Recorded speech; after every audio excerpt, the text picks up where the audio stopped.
Introducing National Streaming Sports, live and on-demand sports talk programming that you can access 24/7. Check us out on YouTube, Facebook, and X. And for the premier sports talk experience, tap into our Roku channel. Start your mornings with Mac and Jack covering all the weekend sports action. Then pour a cup and enjoy all the sports you can drink on the Coffee and Sports podcast. At midday, talk sports from east to west on the Coast to Coast podcast. Followed at night by some hot girl talk with Prim and Proper Sports featuring Sonia Pearson. Talk boxing on the Gloved Fist. Yankee fans tune in for Start Spreading the News. And there's more on the College Sports Huddle and Sports Scope with Robert Butler. And that's just a sampling. There are 20 podcasts in all and 70 weekly shows giving us a 3.4-star viewer rating. To find us on Roku TV, search for National Streaming Sports on the Roku search bar. Click on the logo and you're in. For laptops, mobile phones, and tablets, download the Roku app. National Streaming Sports, live and on-demand sports talk for America. If you like the sweet science, get ready to talk boxing on the Gloved Fist podcast with top boxing writers Frank Lotierzo and Jack Hirsch.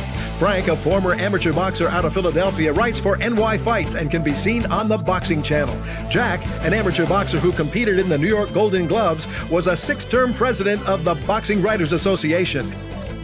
And now, here's Frank Lotierzo and Jack Hirsch.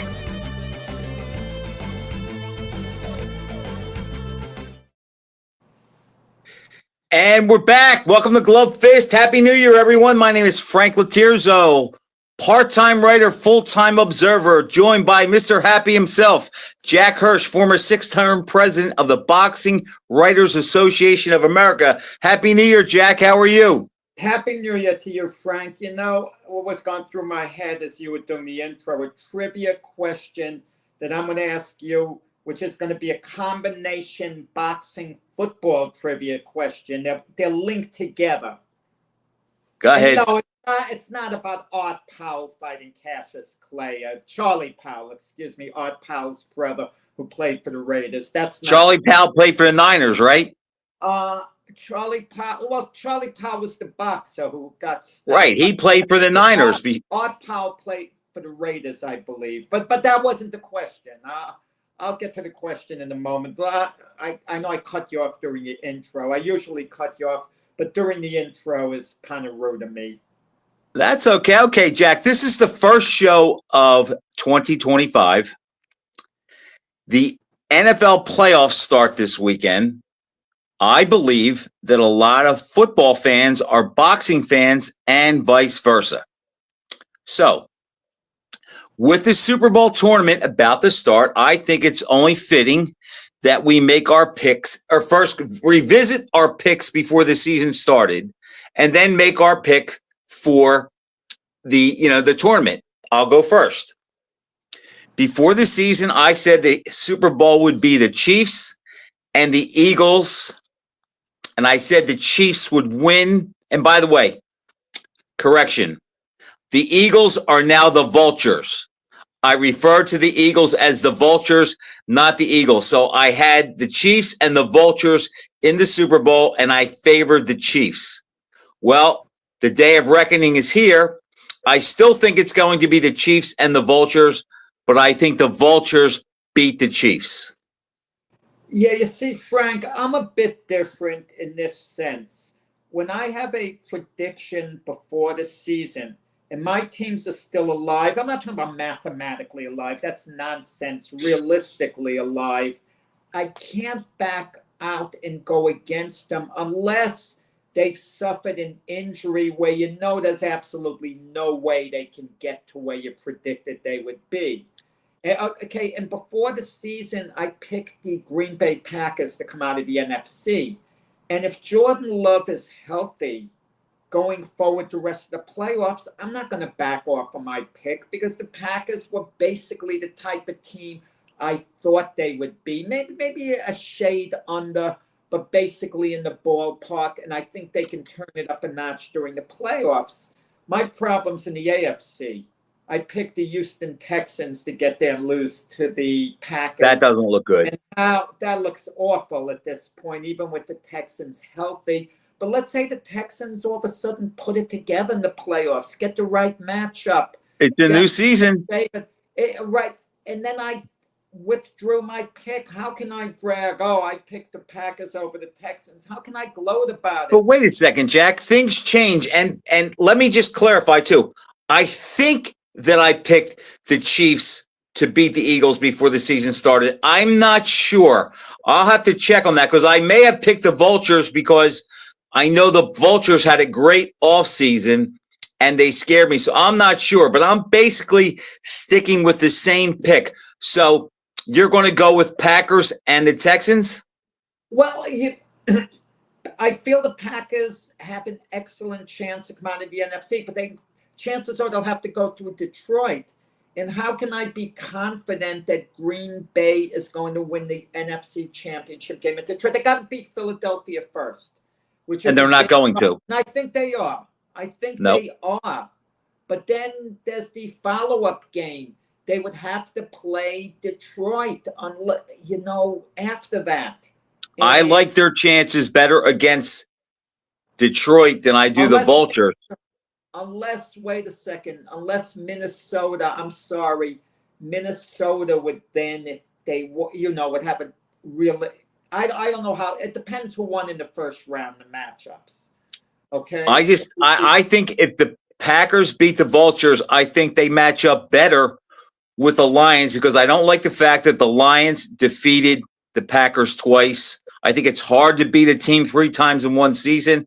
I think the last time it happened was when the Giants won the Super Bowl in '86 and they beat the Redskins in the NFC Championship. They beat the Redskins both times during the regular season, and a lot of people felt going in that the Redskins would have a better shot because they lost to the Giants both times. Okay, so I'm going to get real close to the screen and say the Vultures will defeat the Packers, and you're wrong. I think the Packers will win the Super Bowl, and who are they going to beat? Let's say they'll beat the Baltimore Ravens right now. That would be my pick if I had to, go out. That's a gutsy pick. Yeah, I can't realistically say the Texans are going to come out of the AFC, even though they're in the playoffs. The way they closed out the season and the teams they'd have to get through. Okay, this is my trivia question, okay? It happened there's a good chance you'll get this, Frank. It happened on the same weekend. There was the Super Bowl game on Sunday. The night before, and there was Joe Frazier beat Terry Daniels the night before. Right. In New Orleans. Good one, Frank. And Jack, before we get to boxing, let's just close football with this. Okay. Your Super Bowl is Packers versus Ravens. Right at this point. Right at this moment, yeah. Okay.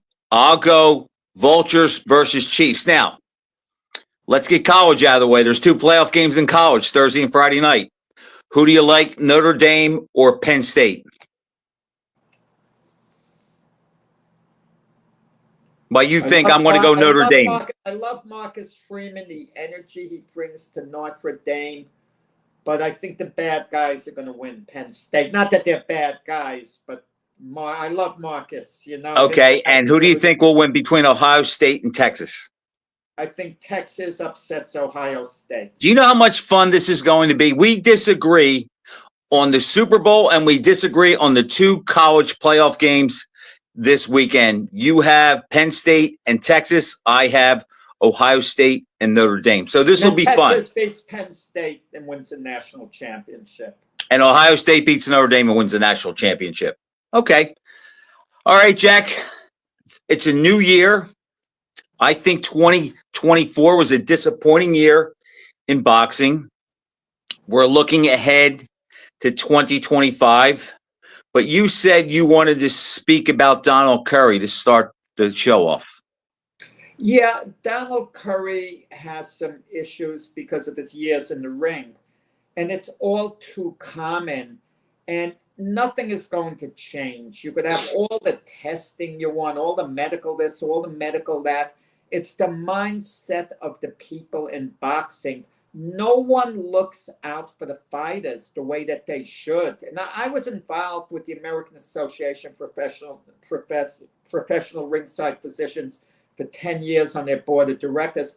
I saw how devoted the doctors are, but the thought process is never on the long-term well-being of fighters. It's always short-term. Oh, if they pass their CAT scan, they have to be allowed to fight. The biggest danger for boxers isn't immediate. It's long-term, 20 years later. Repeated blows they take that they didn't have to take. Not only are they fighting too long, they're fighting too many unnecessary rounds because the mindset is, as long as the fighter can defend himself and has a chance to, come from behind, whatever, we're going to let the fight go on. It's one thing about legendary fights. You let them go. I understand, like Ali Frazier. You're not, but you see, I'll give an example. Manny Pacquiao and Oscar De La Hoya. Do you know how many head-snapping punches De La Hoya took unnecessarily for a few extra rounds? That could affect him down the road. You don't know what type of damage is caused. Look at all the greatest fighters in history. They became physically impaired and their life was shortened because of that. Muhammad Ali, Sugar Ray Robinson, Willie Pep, Joe Louis, Jerry Quarry, on and on and on. Once in a while, you get a fighter who's an exception to the rule, like a Jake LaMotta. Okay, and people say, or an Archie Moore or a George Foreman. Yeah, well, George Foreman, you don't even know yet. He's like 75 years old. And he seems like he's on top of his game, Jack, at 75. Okay, hopefully that's the case and it continues to be.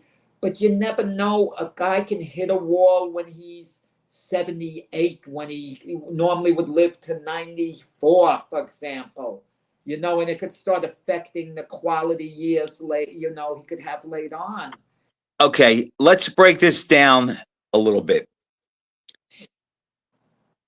I don't know, because they say Curry is afflicted physically, mentally, and he has no money, okay?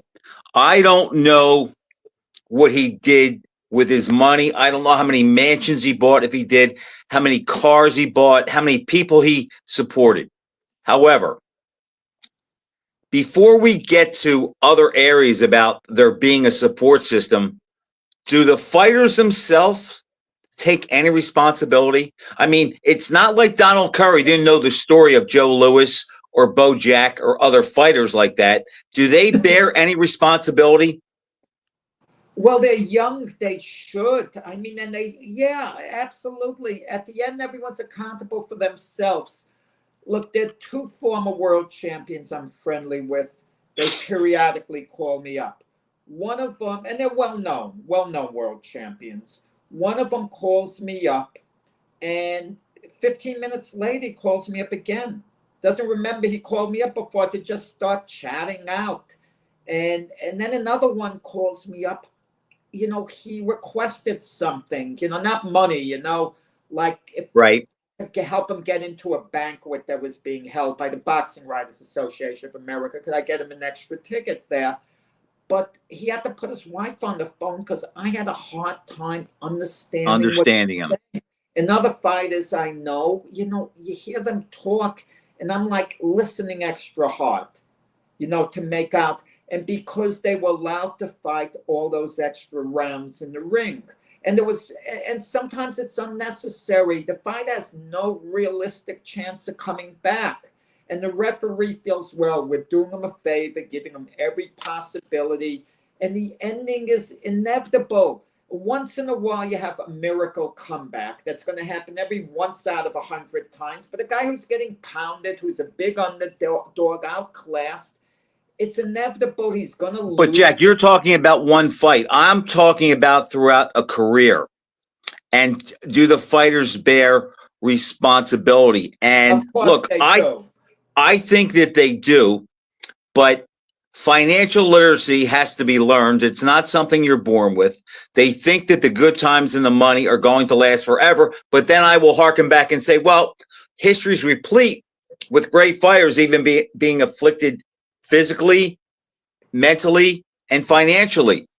And then the other part is, and I was thinking about this today. Nobody who talks about boxing or who loves boxing as passionately as we do has probably excoriated Floyd Mayweather more than I have. However, Jack, when you sit back and you think about it, and you think about how Mayweather is on the short list of fighters who got out at the right time with all their money, their health, and they understood the game eats them. And if they get in trouble, like I said today, nobody is coming to rescue Donald Curry. Floyd Mayweather doesn't need to be rescued. And you have to think that if you're Terrence Crawford or you're Tank Davis or any of these other elite guys, and you see how things go, and we constantly excoriate them for not fighting the best of the best, and they know the risk. They know, if they lose, that most of the fans will have no time for them. And if they fight murderer's row every fight, they're going to be compromised physically and maybe down the road for the rest of their life. I can almost see why some of these guys only fight twice a year, because the money's much better now and because they see how things go as far as their health. And they know, Jack, once they get beat and once they're out of the game, nobody cares about them. But even in the case of Mayweather, let me throw this at you. He's had a few exhibitions. He wants to continue that. And you do get hit once in a while, and you're older. And that could have an effect on him later on. No, he's not taking a beating. He's not getting a lot of head trauma. But he is getting hit now and then. No matter how great you are, no matter how great a fight is, he does get hit. Everyone gets hit now and then. And especially you're older, it affects different fighters. And different Jack, I don't think it's going to be a factor with him. He's not getting hit enough. He's not fighting high-level guys. I don't think that's going to affect him. I think he's escaped the damage part because of his 49 fights. Because he was so good defensively and because he picked his spots when he fought really good guys. I don't think he's going to be afflicted down the road. I think Sugar Ray Leonard is lucky because he got out at the right time. I don't think he's going to be afflicted. But you can see why these guys, they look at it and they say, why should I fight killers every time out? I lose, I'm a bum. And if I have all these tough fights, yeah, they're going to respect me. But who's going to take care of me when I'm 60 years old and I have to go into an assisted living? And when I see stories like Curry's, and you think back, Jack, what a remarkable fighter he was. He did everything the way it was supposed to be done. He was an artist to watch. And just for it to end, and think about this. He gets upset by Lloyd Hunnigan, which I'll be the first one to say, I did not see that fight coming. And to this day, as long as I've been following boxing, and I've been following it since I was 5, and everybody knows how old I am, it's still the biggest shock of my life when I got that call, because I had to go to a wedding the night of the fight. And a buddy of mine called me 9 o'clock in the morning, and he said, hey, Frank, he goes, your guy got beat. Jack, I've even forgotten that the fight happened. I said, what are you talking about? He goes, Curry got knocked out last night. I said, you're kidding. This guy was a jokester. I got out of bed, went to 7-Eleven, and bought a paper just to see if he was pulling my leg. And no, he wasn't. It was the truth. So that's the biggest shock of my life. That happened in September of 86. 10 months later, he fights the baddest guy on the block, and Mike McCallum gets defeated in 5 rounds, and his career was all downhill after that. He won 3 of the first 4 rounds against McCallum, and he had McCallum hurt. Big punch, but he almost dropped him with a hook in the 3rd round. That's why when we talk about greatness on fighters, we sometimes have to compare career to peak value. Curry didn't have a great career compared to the other greats. His career really didn't compare to the other great all-time great fighters. But at peak value, he compared to the best ever. If you had a 16-man welterweight tournament, the 16 greatest welterweights in history, you could put in Hearns, Leonard, Duran, put in Curry at his absolute best. Yep. Curry's a serious threat to every single one of them. Yes, he Every is. single one of them. He's a serious threat to. From 82 to 85, he was as good as virtually any welterweight I've seen. And I've said this countless times that after he defeated McCrory in 2 rounds, I had a couple of buddies that were watching the fight. And I said, I think Leonard would have beat him at his best at 47. I think Hearns would have defeated him at 47 at their best, but I'm not sure. And then when he fights Hunnigan, of course, that all changes, but yeah, he was remarkable, and he did beat a lot of good guys. I mean, to beat Marlon Starling convincingly twice, yeah, that's a pretty big win along with the other guys. Remember what he did to Nino LaRocca, who was, I think, 56-1? He destroyed him. He was better, a little better than, let's say, the Carlos Palominos, Pepino Cuevases. He was ahead of those guys, but you'd have to put him a little behind. No embarrassment, Duran, Leonard, Hearns. Yes. But he was in their league. He was in their class, but just a little below them, at Curry's peak. So can you see and I agree with that. Can you see my point when guys like Tank pick their spots? But Crawford, that's not why they're doing it, but Frank, they're not doing it for that reason. If they did it for that reason, we can respect their decision a little more. If they said to us on the side, if Tank Davis was sitting with us, Floyd Mayweather, and they were pointing out all the fighters who sustained this damage, and they said, look, I'm not talking about just the damage, Jack. I'm talking about how their career perception and the interest in them totally changes with one loss. Look at Devin Haney. He loses to Garcia. Forget about it being overturned because of the PEDs or whatever. The fact is, we saw him get defeated in the ring. Nobody looks at him the same way. Tank knows if he fights Shakur and he loses the decision, he's no longer a star. And now he has to take fights to get back in the good graces against other killers. And that's when the damage comes along. But I just think the fact that when they look at Mayweather and they say, look, as long as he's undefeated, he's a draw. And nobody used that, better than Floyd did.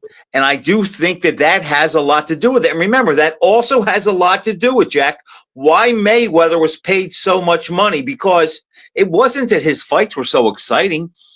People paid to see him get beat. He embraced being the heel and people buying tickets to come to see him lose.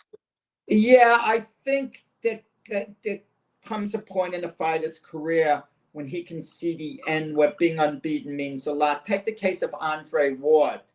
Andre Ward, I think, made a calculated decision to retire because he saw what boxing did to fighters, and he didn't want to sustain that damage. I think Andre Ward really thought it out very carefully, and I think he thought a little less legacy, thinking, look, I've made enough money to last a lifetime. I'm not filthy rich, but we'll be comfortable the rest of our life, and I don't want to... And I have my health. Exactly. But even with that, if Andre Ward was offered a mega payday to fight Jake Paul and risk his unbeaten record, he would probably think, wow, $40 million, what this would mean for my kids, for future generations. I think that would be more important to Andre Ward than, the legacy, the unbeaten record. I think for enough money, I think you're right. Right. And he probably thought, with my health, I'm just going to be careful not to get hit. I'm going to box, pick my spots. If I feel I'm starting to get hit, this and that, I'm not sure how much I'm going to push myself. And Jack, the other thing, and this applies to Ward, if you ask the panel of, say, the top 5 guys that you and I both respect and hold an opinion that we value, and we don't have to name who they are, but we know who they are. If you ask them to list maybe their 5 or 6 top all-time super middleweights, Andre Ward's on that list. And if you have to do a head-to-head comparison, sure, there are guys we would pick to beat Andre Ward, but when a fighter or even a team has never been defeated, it is hard to mentally picture them being defeated. We can say that about Rocky Marciano. Look, there are guys that I would pick to beat him, but the fact that we never saw him lose makes it a little harder envisioning him losing than, say, Joe Frazier. Same thing with Floyd. Same thing with Ward. And look at Usyk today. Look at the fact that Usyk is undefeated, and if he retires undefeated, he's going to go down in the annals of boxing as one of the greats, and I think he's earned that spot. But in head-to-head matchups, he's going to get the benefit of the doubt, and a lot of them because we never saw him lose. And I think that's in the back of a lot of fighters' minds that one loss, and then it hurts them, how they're perceived. Yeah, even working on the book I'm working on now on Michael Spinks, I'm working on a chapter on his legacy, for example, right now. And legacy is a strange thing. People put a legacy where they want to. And in the case of Michael Spinks, for example, people want to dismiss what he did as a heavyweight. And they don't rate him as a pound-for-pound candidate for some reason, but they'll rate him as a great light heavyweight. And I'll compare that to Roy Jones. Roy Jones doesn't have a division that people rate him in. Very few people are going to say Roy Jones is one of the greatest light heavyweights of all time, but they will call him one of the great pound-for-pound fighters, perhaps. But even then, because he fought too long, he doesn't make the short list. We don't mention him, Duran, Leonard. And he might very well be a better fighter than all of them at his best.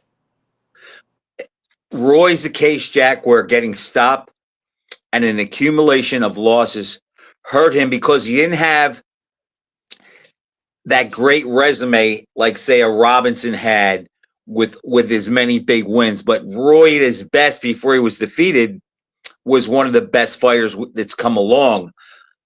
I would rate him with the best light heavyweights and super middleweights of all time. However, the fact that we've seen him knocked out more than one time, it hurts him in hypothetical matchups because we know what it looks like for him to get counted out. We never saw Spinks counted out by a light heavyweight or Bob Foster counted out by a light heavyweight. We saw Roy stopped by Tarver and Glenn Johnson. So I think that hurts him. But again, that undefeated record, Jack, it just makes it so hard in your mind to picture those guys getting beat. Where if you think about it, if Castillo gets a decision over Mayweather or La Starza gets a decision over Marciano or Doug Jones gets a decision over Cassius Clay, everything's different. Yeah, I mean, even comparing Willie Pep to Mayweather, Willie Pep won something like 40 fights, 62 fights in a row. And then, and even Robinson, they went something like after their one loss, not being beaten for 78 fights. It's like, it's eras. It's like the fanboy era. I've been seeing things on social media. You sometimes answer these social media posts that people put out. I don't have patience for it, even though I'm tempted to, because I know it's going to go nowhere. For example, the Ali Frazier post. People saying, oh, Ali was off all that time. He would have just played with Joe and beaten him so easily without a fuss. I don't have patience for that. Or referee Tony Perez stepped in. He saved Frazier from being knocked out. Ali was on the verge of knocking him out. I don't have patience for that. Oh, Ali wasn't going to come out for the 15th round against Joe. Had Joe come out for the 15th, Ali would have quit on a stool. I don't have patience for that, Frank. I don't answer all of them, Jack. Sometimes I do if I have spare time. But I do try to scroll past it. And sometimes I just like to tease guys. And I saw one the other day where the guy said that Ali would have killed Mike Tyson. It would have been an easy fight. And I said to the guy, I says, he said, Ali's the greatest. He would have killed Mike Tyson. It would have been an easy fight. And I said, you're right. I said, Ali probably has the best case for being the greatest. I said, and Mike Tyson, I think in some circles is overrated and in some he's underrated. I said, but if you think Ali beats prime Mike Tyson easily, you just don't know what you're looking at. That's just not the case. And then he comes back and he says Teddy Atlas's line about Well, Mike Tyson only had 5 real Oh. fights where he fought resistance. And I just said, buddy, if you think that, then I should maybe debate Atlas because you don't have a clue what you're talking about. Well, I mean, I like Teddy. I respect Teddy. I disagree with that particular. Well, he takes personal feelings into his analysis. In the case of Tyson, I think he does. It would have been a very dangerous fight for Ali. He would have had to be on high alert every second of the fight because Tyson would have posed especially the first couple rounds. Threat of suddenly knocking him out than any other heavyweight, even more than Joe Louis, because Louis is more a zone fighter. He's not going to reach you the way Tyson would. And Tyson was better equipped to fight Ali than Joe Louis was, style-wise. Yeah, because he's a pressure guy and he'll make Ali do things he doesn't want to. Exactly. Yeah, definitely, 100%. But I lost my train of thought again with the people going, like on social media and putting all these things down. But you kind of the Mayweather generation. Oh, I went into this Italian restaurant in Delray Beach, okay, to pick something up at the counter, and I had on a boxing shirt. And the guy behind the counter starts commenting, and we start talking, and then the hostess overhears things. And she said, "Oh, Michael Moore comes here for dinner a lot." It's just kind of a cool thing. But then I kind of was throwing a couple of names at him. He wasn't familiar with the names from the past. Okay. And I said, "Well, who are you a fan of?" He goes, "Well, I like Mayweather. I like Tank Davis." He's talking. You're living in the Mayweather Tank Davis generation. I spoke to a bunch of young fighters. I was asked to be a guest speaker at the Boca Raton Police Athletic League. Coaches were knowledgeable on the history of the sport. The boxers were good kids. They were listening to me. But all they heard about was Jake Paul and Ryan Garcia. I started talking about Willie Pep and Tommy Hearns. It's like, who? Why am I talking about the old guys to them? But Jake Paul. Jack, but it's funny, but and you're right about that.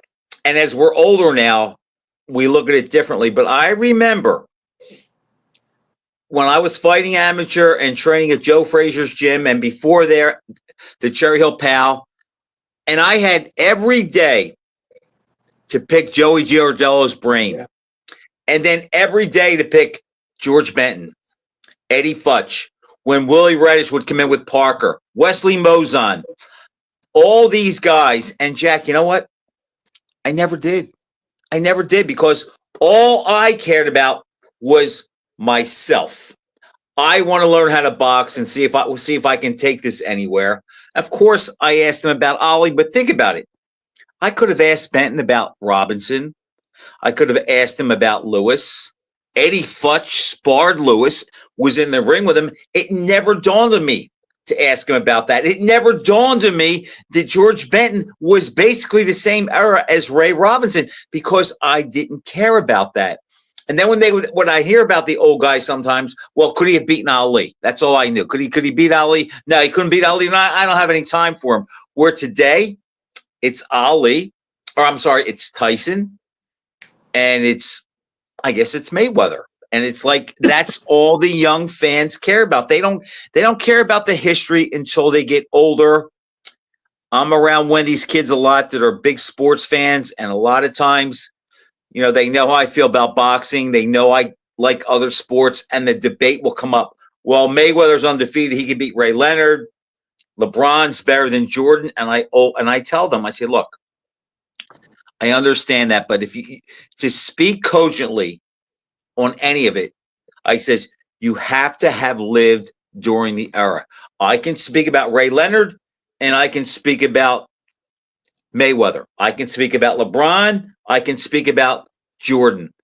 I can't speak so much about Oscar Robertson or Elgin Baylor or Lewis or Sugar Ray Robinson. I said, so the best way to compare it is you have to see both in their prime and live during that time. If you didn't, you can't go back and really learn it. That's why I am the most comfortable when we talk about hypothetical fights.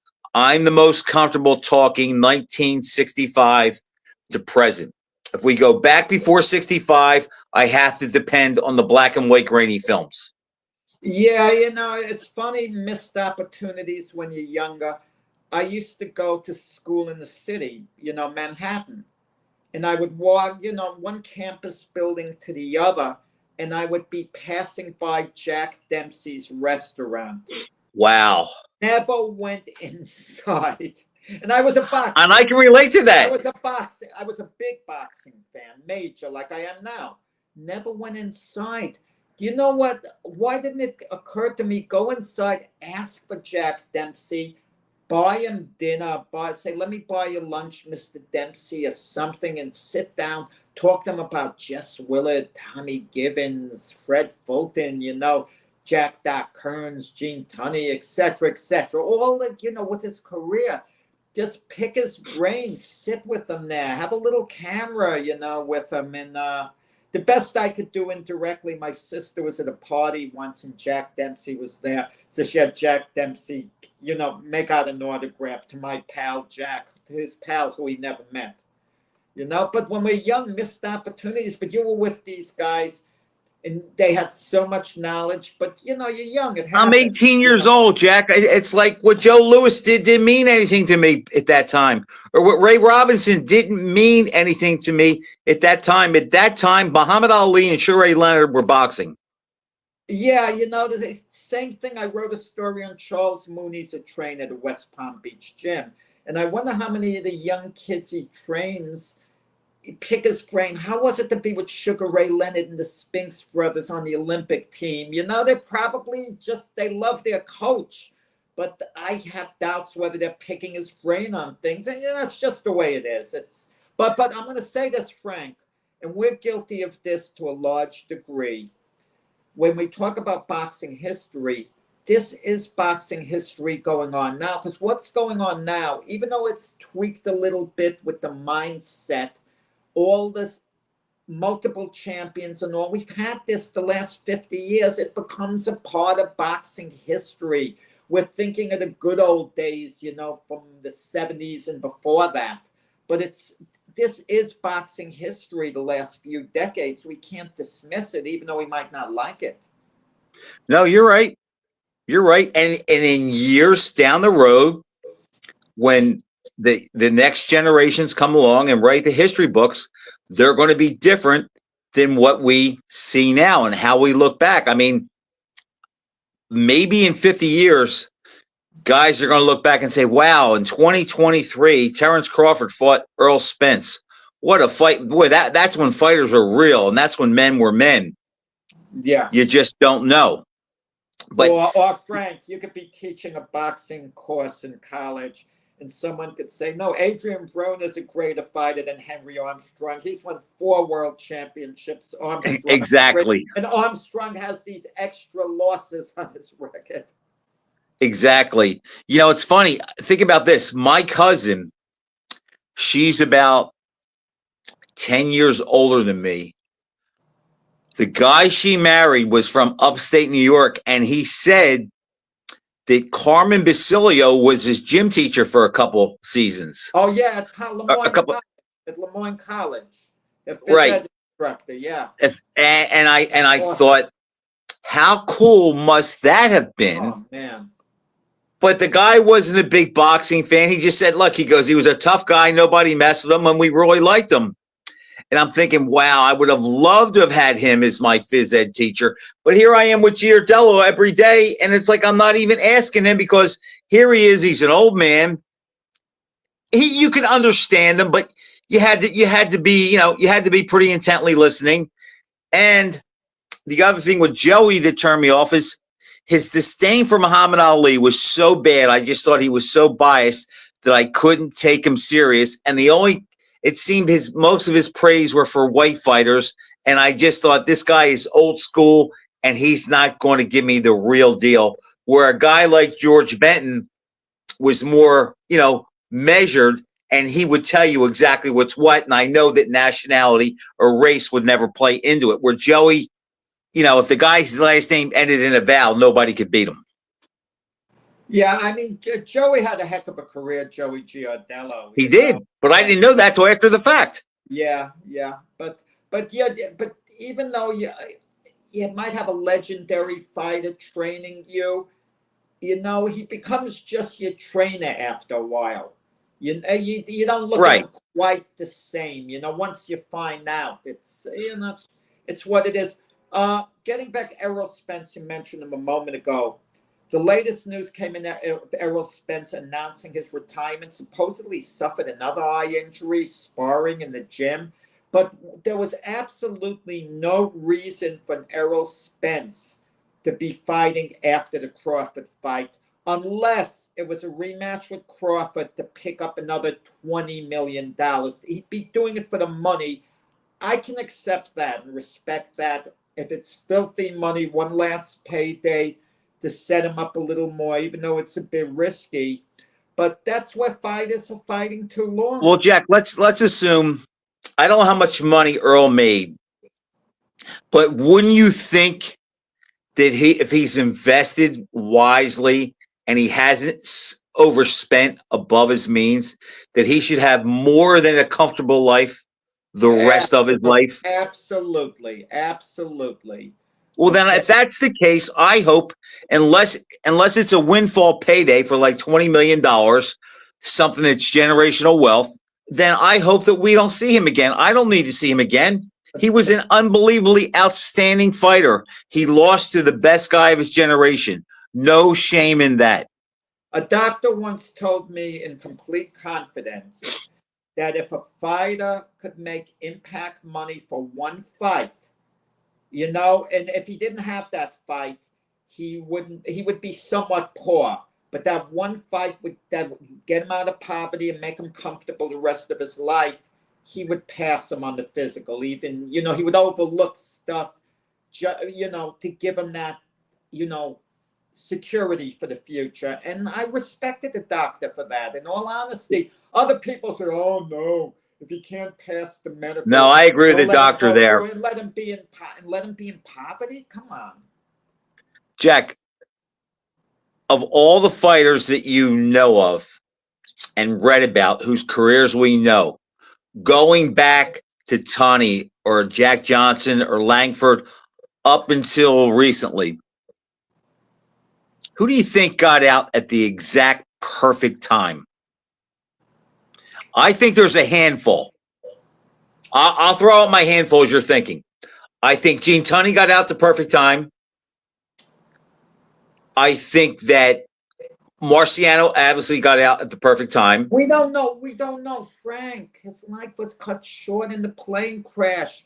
We don't know the effect with the punches. But yeah, I would agree Rocky shouldn't have retired earlier. So you could say, yes, he did. Okay, I'll retract that. From what we know, Tunney, Right, from what we Marciano. know, Tunney could have fought longer. Tunney had a lot of fights, too. Right. But I agree, Tunney got out. Yeah, okay, I'll agree. Tunney, Marciano, Monzon. I think Lennox Lewis did. I think that Marvin Hagler did, and I even think that Michael Spinks did. Outside of those guys, can you think of anybody else? And my criteria is you get out either on top or with your belt, with your health and your wealth. I got to tell you the funny thing with Michael Spinks. You were mentioning fighters who want to retire unbeaten, and they're playing it safe. His goal was to keep fighting until he'd lose. Then he was going to retire. That was his plan.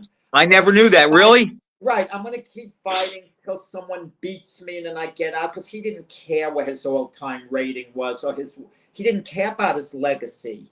He was just living for the moment. It was his job, boxing. That's how he looked at it. This is my job, and that's that. But Hagler would have, but let's explore something. Would these guys have continued under certain circumstance? Tunney would have hung around for a third fight with Jack Dempsey. He wanted a third fight with Jack Dempsey because he knew the amount of money would have been incredible. But Dempsey was the one who got out very smartly, because it was the long count fight. And if he fought a third fight with Tunney, he probably loses, okay? And it was on everyone's mind. Oh, would Tunney have been counted out had Dempsey gone to a neutral corner? So he got out in a certain glory in that way, Dempsey. Even with a loss, he retired at the right time. Okay, so he was the one who forced Tunney into retirement, Dempsey, by retiring himself. Hagler would have hung around for a Leonard rematch, okay? But after a year when it wasn't happening, he kind of faded into the sunset, Hagler. If Hagler gets that decision, does he continue to fight? Wow. Had Hagler gotten the decision, Hagler would be looked at a different way, not as popular fighter. People would have been saying, oh, Sugar Ray got robbed, this and that. And it would have been the equivalent of Apollo Creed getting the decision over Balboa. Could you imagine Hagler looking at the papers? They're saying, I lost this. There's a good chance Hagler would have done it a second time. The money would have been tremendous, Hagler had a feel for the money that he would have controlled the situation a little more. But let me throw this at you. Let's say Hagler was given a decision over Leonard. We both feel Leonard deserved the decision, so that's not the debate we're going to get into. But there were enough people, as wrong as we feel they are, who felt Hagler won the fight. He had a lot of support, as wrong as we think it is. And had the split decision gone his way, would Leonard have necessarily have gone back for a rematch so soon? I get the feeling Sugar Ray would have been so satisfied with the way he performed, and he would have been looked at as the people's champion. That would have been good enough for him for the next couple of years, and he wouldn't have gone into an immediate rematch with Hagler. I think Hagler would have had he gotten the decision. I don't think Leonard would have. How do you like that? I think that you've framed that nicely, Jack, and I can't say I disagree.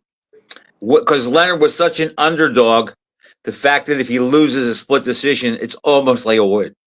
Let me throw this at you too. Dave Tiberi, not in James Toney's class normally, but for one given time, he caught Toney at the right time.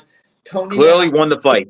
Decision, but Tiberi was smart enough to know if he's going to fight a motivated James Toney in a rematch, he's going to lose badly. I think I don't know what was going on in his head for sure, but you can make that assumption. Let me get out while I'm ahead, that people think I won the fight. He didn't seek a rematch with Toney, and even Toney seems to feel that Tiberi deserved a decision in that fight. Can you make a case Tiberi on a lesser level than some of these other guys did get out at the right time? I'll tell you another guy who got out at the perfect time. Lennox Lewis. Think about this. Yeah. He defeated every fighter he fought. And in his last fight, when he was the heaviest of his career, he beat the guy who was perceived to be his successor and later proved to be his successor in Vitaly Klitschko. And I don't care about it was 4-2 Klitschko after 6 rounds. The bottom line was Lewis won that fight. Klitschko didn't come to the ring with a cut eye. Lewis's fist cut the eye, and Lewis won the fight cleanly, and he never came back. Yeah. Ignore the and Jack, as we get away from his legacy, it gets bigger. But also Lennox got out at the right time. Immediately after the Vitaly Klitschko fight, I thought Lennox would win a rematch. But on reflection, I think Klitschko would have beaten him because Lewis was hitting a stage in his career where he was going to decline gently. Klitschko was, if anything, going to be as good or better than he was in that fight going forward. So I think that was Lennox got out. Let me give you my theory on that. Andre Ward got out at the right time. Joe Calzaghe got out at the right time. Yep. But you got to point out certain fighters who get out at the right time, they do compromise their legacy a little bit. Not that they're wrong to get out. I think they're smart. Calzaghe's not an all-time great. When Joe Tessitore, when Andre Ward worked for ESPN, would say, Andre Ward, one of the greatest fighters of all time. No, he wasn't. Andre Ward was not one of the all-time great fighters. One of the best of his era, but not one of the all-time greats. Exactly. One of the greatest of his era. You could argue arguably the best of his era, even though you'd have to put Mayweather ahead of him. You could make somewhat of a case for Andre Ward if you want to. Jack, here's my theory on Lennox Lewis. Excuse me. I think he retired because after that fight with Vitaly, I think he saw how good Vitaly was, how much of a problem he could be in a rematch. And I really think he thought, sort of like Marciano when he was going to come back and fight Johansson, after training a couple of weeks, he realized he didn't have it to do the work. I think Lewis actually processed that if I give it my all and everything I have, I can probably beat him. But I don't know if I'm capable of doing that. So I'm going to just go away now. I got the win, and I'll let them fight over it, through the next 100 years, how a rematch would have gone. But a lot of people put Lennox Lewis down for not fighting the rematch, but I give him credit for accepting the fact that, hey, I might not beat him in a rematch. I'm not sure I can put myself through what it would take to win the rematch. So you know what? I'm not going to fight anymore. I respect that completely. Listen, let's talk a little modern. 2025. I'm going to name some fighters, and you tell me, are they going to lose during the coming year? You don't know who they're fighting for sure. Are they going to? All right, the first one's going to be Terrence Crawford. Terrence Crawford, is he going to lose or not 2025? I think he's going to lose in 2025 because I think he's going to fight Canelo. And right now, I favor Canelo to beat him. Okay, he might retire, Crawford. We don't know. Usyk, is he going to lose in 2025? No. Nobody out there that can beat him. He probably won't fight Piccoli. We still need to see a little more on how good Piccoli is. If he fights Du Bois, I think he beats him again. Boots Ennis. Boots will not be defeated in 2025. Okay. Neo Inoue. I'm going to say no. He will remain undefeated. Tank Davis.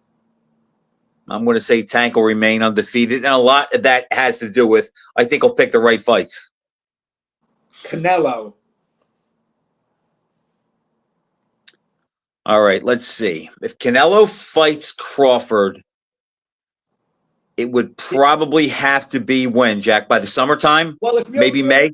If you feel he's going to beat Crawford, his next fight is going to be a very easy fight for him. He'll look at the easiest possible opponent. Consider that. So people give him slack because he would have fought Crawford. And it won't be Benavidez or Morrell. So I would say that Canelo probably goes through 2025 undefeated. This is putting you out there with an early prediction. You don't have to answer. Better beef.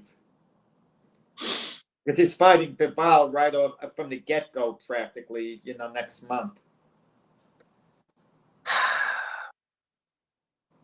I'm going to say that Beterbiev does not lose in 2025. Because if he doesn't lose to Bivol, I don't think he'll fight anyone that has a shot to beat him. And right now, I think I like Beterbiev to beat Bivol in the rematch. Shakur Stevenson. Yeah, he'll retire. He'll go through 2025 undefeated because he'll pick the right fights. And I'm thinking Tyson Fury. Jack, that's the toughest one you've had. Yeah, he'll have maybe one fight against Anthony Joshua. Okay, so who's it going to be? Joshua? No, well, listen, Joshua Fury, I don't think they're going to fight anyone else besides one another. I just don't Okay, so then so Tyson Fury is only going to fight one time. Yeah, and it'll be Joshua. I don't think so. I think Tyson Fury retires going down with his only losses will be to Usyk. I think he beats Joshua if they fight. It's possible if he beats Joshua and His Excellency offers him $100 million to fight Usyk again, he goes for the money. He got 76 last time, so I wouldn't, you never know. Money talks. Oh, here's one. Ryan Garcia.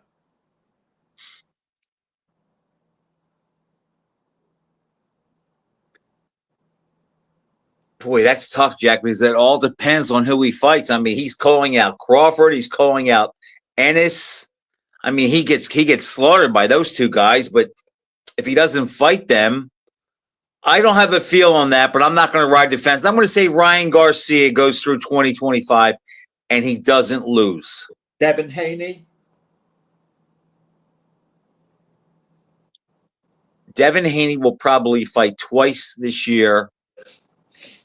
He'll definitely win whoever he fights next, and then he'll have to step up, and then he'll get beat. No, Devin Haney might get beat in 2025. And Teofimo Lopez. He's in the same class as Ryan Garcia. It all depends on who he fights. So meeting Teofimo behind the scenes, he's really a good kid. He's a terrific individual. He doesn't come off that way when you hear him talk publicly. He's really a good-hearted kid behind the scenes.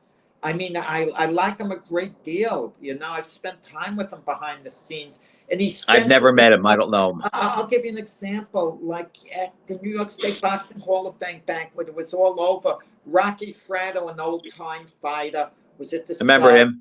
Rocky Fratto has some physical difficulties. I'm sure, you know, his years in the ring probably contributed to it. And Rocky Fratto has a wonderful family, okay? But they hung around. They wanted to meet Teofimo. Teofimo dropped everything. He went to Rocky Fratto, telling him how guys like him has been such an inspiration to him. He went out of his way to spend a lot of time. And I love hearing stories like that. You could see like the kindness, how he is. I mean, his dad believe it or not, his dad is a decent guy too. I can believe that, Jack. It's a persona that they. He doesn't come to persona, but it's. But sometimes you got to know guys, behind the scenes, and sometimes it works in the opposite. Guys who are given this wonderful image, you see them behind the scenes, and they're not all that. It works. Let me ask you this, Jack. I've had a couple buddies contact me either over the phone, through social media, text, email, asking me what I think if this fight's going to happen, and that is the Crawford-Canelo fight. What do you think? At one time, I didn't think so, but I'm starting to think now that Canelo is starting to be a little more open to it. And obviously, if he gives it the okay, then it's going to happen. What do you think?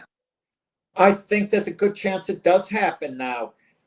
Fights happen when fighters have nowhere to go. That's when Mayweather-Pacquiao was made. Exactly. Neither one had anywhere to go.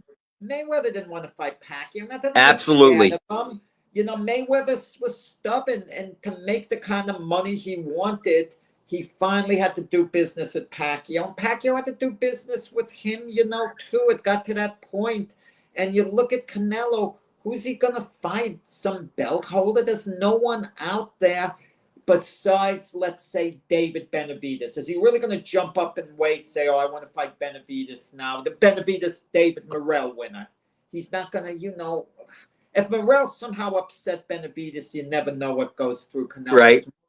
But he doesn't want to fight David Benavidez. He prefers not to. But now he's maybe thinking, Crawford's maybe not the same fighter he was early in his career. And I feel that way. I don't feel Crawford's the fighter he was early in his career. Yeah, I see a little erosion. I would have picked Crawford before. I can't say I would pick Crawford now. You would have picked Crawford over Canelo? At Crawford's absolute zenith. If Crawford's as good as he was against Spence, does he beat Canelo? Yeah. I believe wow. So. Really? I feel Crawford's older. He's going to be around 38 by the time they fight. And he just turned 37 in September, so he'll be crowding 38. And he's been inactive. It catches up to you. Even though you felt he looked good against Madrimov in the last fight, I didn't think so, the way you did. But, I don't think he looked great, but I thought he won the fight, and I thought it was more of a style issue than him eroding. But he still is not the fighter he was against Spence, and I don't think he can be that guy again. I wish I would have thought of this sooner. It's too late now, but Jack, we'll talk about it next week.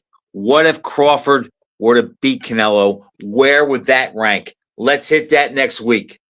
Definitely. Okay. All right, everybody. Happy New Year. Thanks for watching. Remember, Jack has Penn State and Texas. Frank has Ohio State and Notre Dame. Have a good week, everybody. We'll see you next time.